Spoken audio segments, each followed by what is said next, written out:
Hello, chemistry class. We're back in Mr. Bennett's backyard classroom laboratory. And today we're going to talk about dissolving things into a solution. Usually it's going to be something dissolved in water.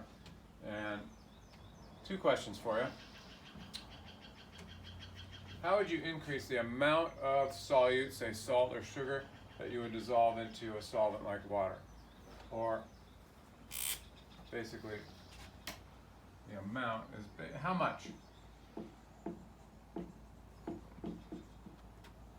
How could you increase how much salt you might dissolve into a solvent, into water? And then this one is the rate. In this case is how fast. We'll take a look at a couple of examples here and then we'll write them down. So the first thing that you could do, if you wanted to dissolve some salt into some water, you pour that in there, and you just let it sit. It'll eventually dissolve, that's nice. But if you want to increase the speed, how fast you're going to dissolve it, you're probably going to stir it up, right? So,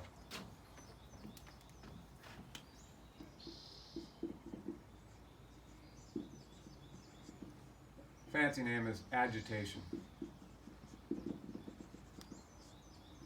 Okay. Another thing that you could do if you wanted to dissolve some salt in some water. Got your salt in your water. As you've probably done this before, maybe not. Well, if you increase the temperature of the water, it'll probably dissolve faster. Okay? So, temperature.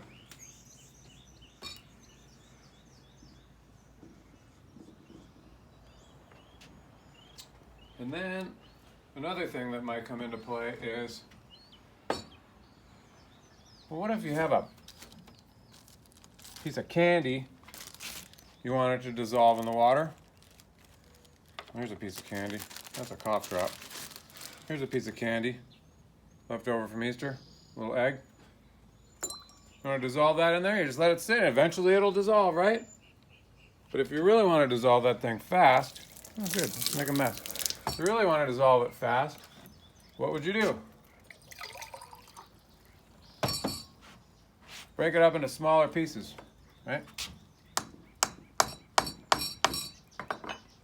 Into the smallest pieces possible.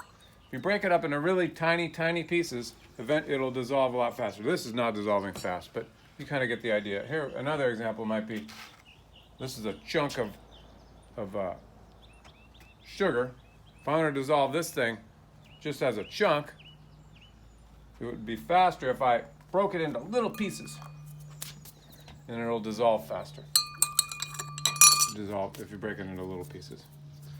So there's another factor that I'll call particle size.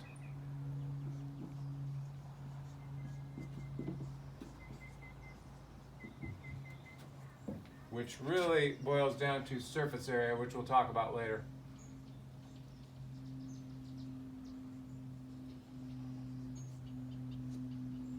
So, how do these three things, stirring, temperature, and particle size, do they affect the rate or the amount that can be dissolved?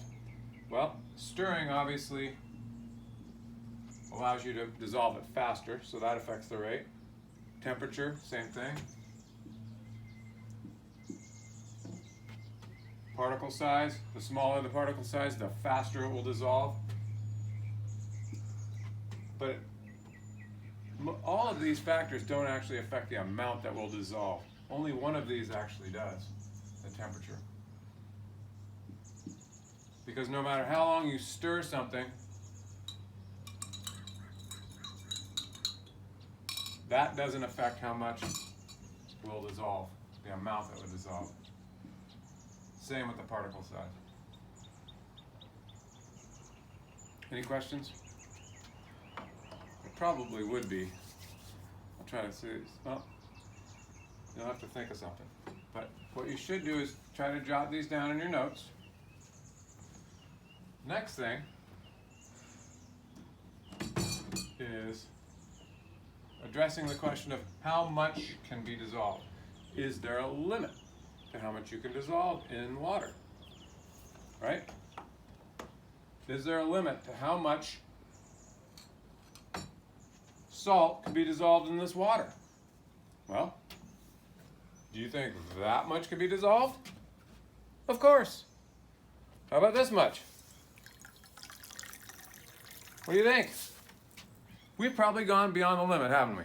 So, for most things, there is well, probably all things that you're going to dissolve into a water, there is a limit. Yes, there is a limit. Of course there's a limit. Okay?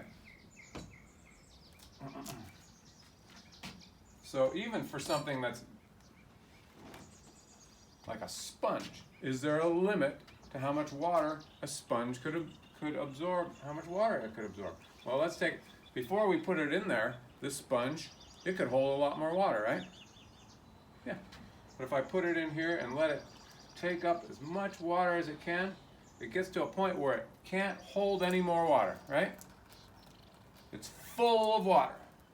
And so we would say that the sponge is now saturated. Well, now it isn't, but here it is. It's saturated. It's saturated with water. It doesn't hold any more water. Now it's not saturated anymore. It's unsaturated. It's the same in a solution of salt. If the solution doesn't hold any more salt, then it's at its maximum, then it is saturated. This water here that's sitting above all this salt is certainly saturated. It's not going to hold any more salt. So, saturated. So there's a couple terms here. So, taking a look at the sponge.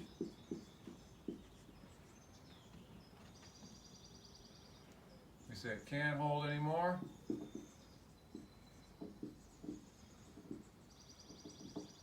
It's full. Full. But the chemistry terminology would be it's saturated. Same with the salt in the water. Can't hold any more, it becomes saturated. If it could hold more,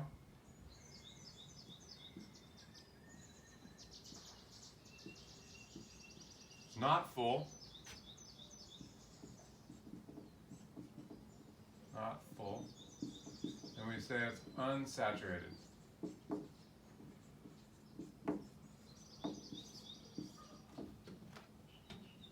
And something that we're going to go into later is sometimes you can get something to hold more than it is supposed to. I can spell. Then we say it's super saturated.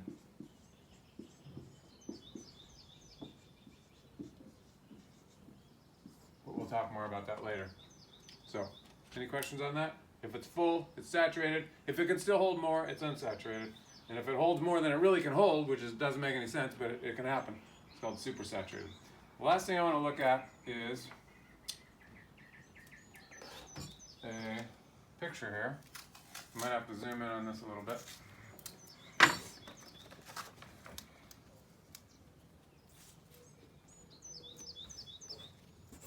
And this shows the solubility of sugar in water. And what I want you to notice is, well, first of all, anytime you look at a graph, you should look at the axes. And on this axis is the temperature, and it goes from freezing point of water, 0 degrees, to 20 degrees, which is about the normal room temperature, to 100 degrees, which is the boiling point of water, Celsius. And so on this axis is the grams of sugar that you could dissolve in 100 milliliters of water. So it goes from 0 to 500 grams.